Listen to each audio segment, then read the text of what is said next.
ইরানে চলমান সংঘাত দীর্ঘায়িত হলে জ্বালানি সংকট আরও তীব্র হতে পারে এমন আশঙ্কা বিশেষজ্ঞদের। আর তার সরাসরি প্রভাব পড়বে বিশ্ব অর্থনীতি এবং সাধারণ মানুষের দৈনন্দিন জীবনে। তাই পরিস্থিতি দ্রুত স্বাভাবিক না হলে সামনে অপেক্ষা করছে আরও কঠিন সময়। নগদ নিয়ে এলো হার না মানা হার অফার। সর্বনিম্ন 10,000 টাকা রেমিটেন্স নগদে পাঠালে থাকছে স্বর্ণের হার জেতার সুযোগ। মধ্যপ্রাচ্যে যুদ্ধের প্রভাব ছড়িয়ে পড়েছে বিশ্বজুড়ে। জ্বালানি সংকটে নতুন অনিশ্চয়তার মুখে এশিয়ার একের পর এক দেশ। শ্রীলঙ্কার কলম্বোতে ফিলিং স্টেশনগুলোতে দেখা যাচ্ছে দীর্ঘ লাইন।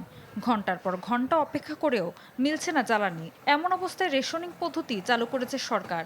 এতে আয় কমছে, বাড়ছে খরচ, যা মনে করিয়ে দিচ্ছে 2022 সালের অর্থনৈতিক সংকটের স্মৃতি।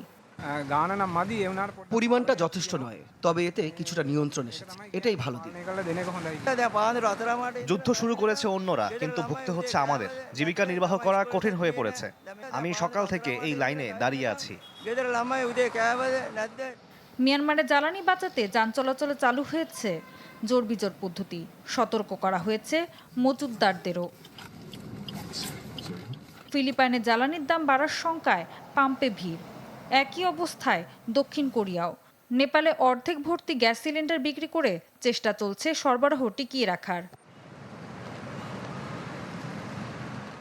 এদিকে ভারতে এলপিজি সংকটে অনেক রেস্টুরেন্টে রান্না হচ্ছে কাঠ দিয়ে।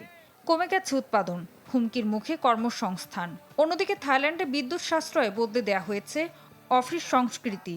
এসি কম ব্যবহার, কম পোশাক, এমনকি স্থগিত করা হয়েছে বিদেশ সফরও। তবে ভিন্ন চিত্র পাকিস্তানে। দেশটি ধীরে ধীরে দেশীয় জ্বালানির উপর নির্ভরতা বাড়িয়ে বৈশ্বিক সংকটের প্রভাব কিছুটা কমিয়ে আনছে। বিশেষজ্ঞরা বলছেন, হরমুজ প্রণালী অচল হয়ে পড়ায় বিশ্বজুড়ে জ্বালানি সরবরাহে বড় ধাক্কা লেগেছে। ফলে বাড়ছে পরিবহন খরচ, যার সরাসরি প্রভাব পড়ছে খাদ্যসহ নিত্যপণ্যের দামে। সব মিলিয়ে একটি আঞ্চলিক যুদ্ধ এখন রূপ নিচ্ছে বৈশ্বিক সংকটে, যার বোঝা বইতে হচ্ছে সাধারণ মানুষদের। ঋতু সাহা, চ্যানেল 24।